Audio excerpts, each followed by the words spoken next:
చూడండి, ఈ ఎడారిలో ఈ మేకల కాడ, ఈ గొర్రెల కాడ, వీటి కాడ ఈ కుక్కలకి మేత అన్నీ నేనే వేసుకుంటాను. ఏమీ లేదు, నాకు బతకాలని లేదు సార్. అక్కడ పట్టించుకునే వాళ్ళు లేరు.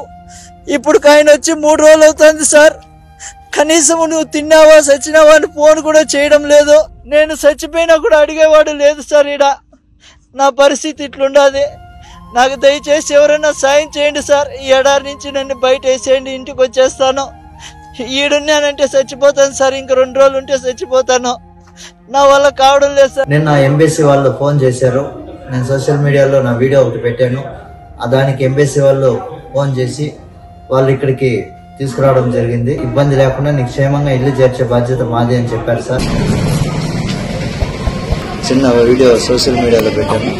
దాన్ని స్పందించిన పెద్దలకి, మన నారా లోకేష్ బాబు గారికి